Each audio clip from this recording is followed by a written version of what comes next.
Bonjour à toutes et à tous et bienvenue encore une fois sur ma chaîne Carspot Geneva. Aujourd'hui on se retrouve pour un edit d'une photo que j'apprécie énormément, un shoot que j'ai eu cet été donc qui est de la Chiron Pure Sport, qui à ce moment-là n'était encore qu'en état de chocard car comme on le verra plus tard, il n'y a pas de vraie grille par exemple sur cette voiture. Donc pour commencer, j'aime bien à mon habitude euh, essayer de masquer la voiture, apporter un peu plus de profondeur en fait à la voiture, la faire ressortir un peu plus de la photo. Comme vous le savez, comme j'ai dit dans ma précédente vidéo, c'est pas très important d'être vraiment précis sur le masquage. J'insiste encore une fois parce que ça peut prendre beaucoup plus de temps alors qu'au final c'est pas nécessaire. Ici ce qu'on veut c'est avoir globalement quelque chose qui suit bien les lignes, mais ça n'a pas besoin d'être au pixel près.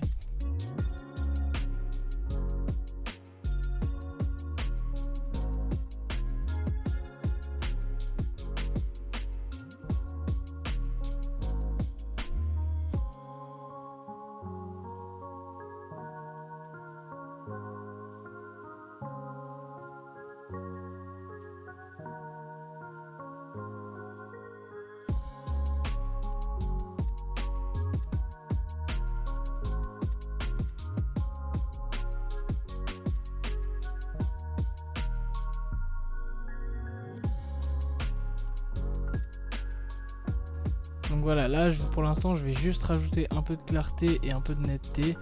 Pas grand chose de plus ici parce que je ferai les réglages à la suite. Parce que je préfère d'abord vraiment faire des masquages un peu partout, que ce soit le sol, la voiture, un peu avec le fond, tout ça. Et ensuite, une fois que j'ai tout ça, je commence à jouer un peu avec les réglages. Je préfère faire ça parce que si je commence à régler tout de suite la voiture à fond, je me retrouve après avec quelque chose qui paraîtra un peu off par rapport à la photo générale.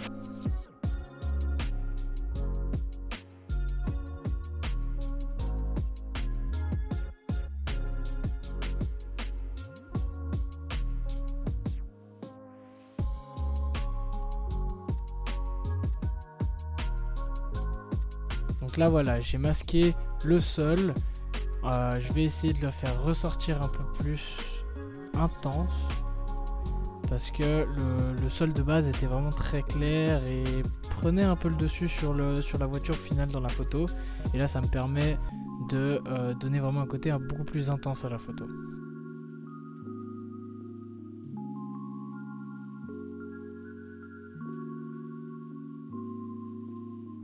Donc là je vais attaquer un peu avec des réglages plutôt basiques comme j'aime bien faire, c'est-à-dire toucher un peu l'exposition, toucher un peu ma courbe des tonalités. Comme dans les photos précédentes, j'aime bien avoir un peu cette courbe en S avec pareil les ombres qui remontent légèrement à la fin pour avoir ce côté un peu plus doux sur les ombres. C'est un effet que j'aime beaucoup et comme je disais sur ma précédente vidéo, c'était vraiment une touche personnelle. Donc voilà, ça c'est pas une question technique ou quoi que ce soit, c'est vraiment parce que ça me plaît. Donc là voilà, comme j'ai dit avant, je règle le masque de la voiture après coup, une fois que j'ai déjà commencé à régler pas mal de choses, ce qui me permet après d'avoir une voiture qui est plus cohérente par rapport à la photo. Alors là ensuite je continue avec le masquage de l'arrière-plan. Il me semblait un peu trop bleu et un poil trop clair, donc là je vais baisser un peu les hautes lumières et mettre la température un peu plus chaude. Ça permet d'avoir un arrière-plan qui ressort un peu plus joli, un peu plus réel, parce que sur les photos on peut souvent voir que l'arrière-plan avec les montagnes quoi a tendance à ressortir beaucoup plus bleu. Je vais ensuite ajouter aussi un fil gradué qui me permet d'avoir un effet un peu de lumière qui rentre dans la photo, qui arrive directement sur la voiture. Ça fait un effet un peu fake sun en soi, mais ça permet d'ajouter vraiment une intensité qu'on n'a pas de base sur la photo, et ça j'aime beaucoup. Après c'est très délicat, selon les photos ça passe pas du tout, donc ça c'est vraiment faut vraiment y faire au cas par cas. Faut vraiment, selon la photo que c'est, ça va ressortir plus ou moins bien.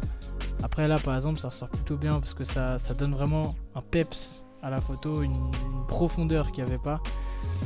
Et là par exemple je vais tout simplement sur ce fil gradué enlever en fait les buissons, parce que selon l'angle d'où vient le fake sun, pour moi les buissons devraient pas être à ce point exposés, on va dire. Donc là c'est pour ça que j'y enlève. Après ça pareil, c'est toute une question de préférence, mais moi j'aime bien faire un fake sun qui ne paraisse pas vraiment fake. C'est un peu bizarre comme idée, mais voilà, c'est juste un ressenti. Donc là je vais ensuite régler un peu les couleurs générales de la photo. Je vais essayer de tirer un peu mes bleus un peu plus sur les turquoises pour faire ressortir un peu mieux la couleur de la voiture, parce que la voiture en vrai est assez claire et selon les photos elle ressort plutôt plutôt un bleu ultra comme ça, un peu plus foncé, alors que en réel je la trouve un peu plus claire. Donc là voilà, je vais jouer un peu avec tout ça pour donner un effet un peu plus réel sur la couleur de la voiture. Ensuite, comme j'ai fait aussi sur l'édit précédent, je vais utiliser le color grading qui avant était split toning ou virage partiel pour donner pareil un peu plus d'intensité à la photo, pour avoir des hautes lumières un peu plus chaudes et des ombres un peu plus froides.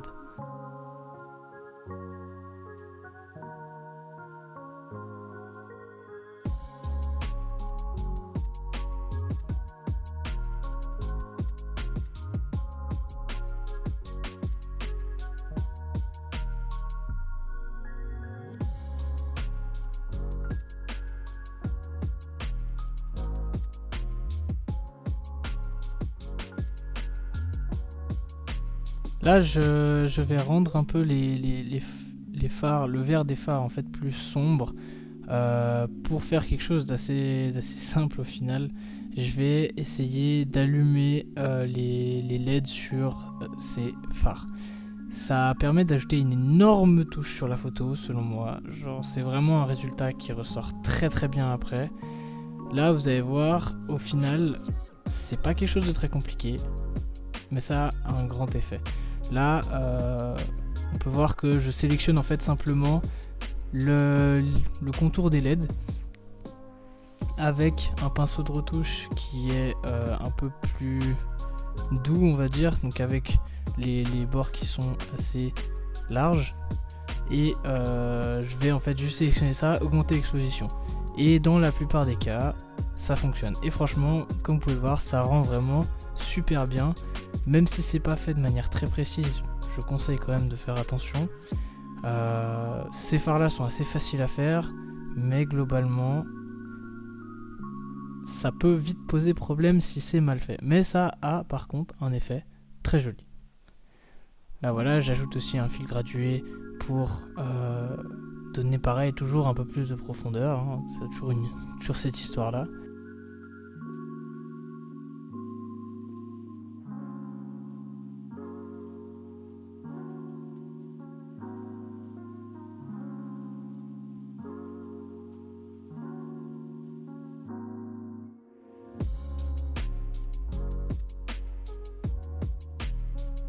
Donc là ensuite je vais sélectionner en fait le côté gauche où c'est noir, donc c'est censé être du carbone à cet endroit là. Malheureusement on le voit pas bien à cause du fait que le polarisant était tourné sur le côté plutôt horizontal de la voiture, et là du coup je vais sélectionner ça pour y rendre un peu plus noir, parce que là on peut voir avec le reflet du sol on perd quand même pas mal l'intensité du noir. Je vais aussi du coup sélectionner la porte à gauche, donc on voit la porte, elle est pareil, elle a beaucoup le reflet du sol, et je pense qu'on peut améliorer ça tout simplement en sélectionnant de manière assez vague, pareil avec un pinceau assez doux. On sélectionne donc cette porte et on baisse un peu la luminosité, enfin plutôt l'exposition, pardon. Et ensuite on vient tout simplement baisser un peu la température pour avoir plus bleu, pour avoir après une couleur qui se rapproche un poil plus de ce qu'on a sur le reste de la voiture. Ça permet d'enlever pas mal les ombres. Selon comment sont les ombres, je peux vous conseiller aussi d'enlever un peu de clarté à cet endroit là. Des fois ça peut aussi beaucoup aider. Donc là on arrive sur la fin de l'edit Lightroom. Donc voilà du coup le avant après. Je pense qu'on n'est pas trop mal là-dessus. Maintenant on va passer sur Photoshop. Donc là on a la photo comme sortie de Lightroom, et nous ce qu'on veut arriver c'est ce résultat là, donc baisser un peu la voiture. Alors voilà comment ça va se passer. On va tout simplement sélectionner d'abord la partie de la voiture qu'on souhaite baisser. Moi je fonctionne avec le lasso magnétique. Il faut en fait vraiment sélectionner précisément juste à cet endroit là. Des fois avec le lasso magnétique c'est plus simple, mais si vous êtes plutôt adepte de la plume ou alors du lasso polygonal ou n'importe quelle autre solution, il n'y a pas de souci, ça fonctionne aussi. Par contre ce qu'il faut là c'est être relativement précis. Donc là voilà, je sélectionne tout ça. Ensuite je vais intervertir la sélection, parce que là comme vous pouvez voir j'ai sélectionné le bas. Et ensuite je vais copier cette partie là de la photo et la coller sur un nouveau masque. Ça va me permettre de faire les modifications sans altérer la photo de base. Je vais créer un masque de fusion, et là du coup je vais baisser la voiture jusqu'à ce que j'arrive à un point satisfaisant. Une fois que je suis arrivé à ce point là, je vais par exemple là vous voyez la roue elle a été coupée. Donc ce que je vais faire c'est que je prends le pinceau noir et je vais sur le masque de fusion, et je vais pouvoir du coup sélectionner la partie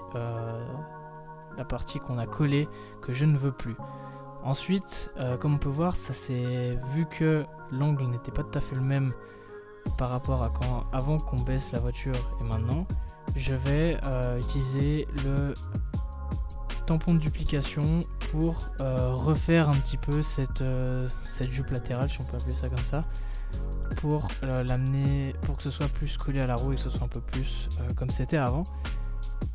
Là ce qui est important c'est de pas vraiment s'embêter à déborder sur la roue, parce que après de toute façon on pourra avec justement le masque de fusion faire le contour de la roue correctement, et c'est là vraiment que ce masque de fusion rentre en service au final. C'est que ça nous permet de modifier après coup à peu près n'importe quoi, et ce qu'on efface n'est pas perdu à jamais. C'est pas comme si on gommait en fait, tout simplement. Si par exemple on s'est trompé, qu'on a trop enlevé avec le pinceau noir, on prend un pinceau blanc et là on peut remettre ce qu'on a effacé. Ensuite comme on peut voir sur les côtés, c'est pas forcément très beau, très précis. Donc ce que je vous conseille de faire c'est de prendre un pinceau qui a une dureté voilà, très faible, et de refaire le contour. Par exemple là l'ombre ça se voit que ça a été modifié, c'est un peu moche. Donc là voilà, je refais un peu le contour.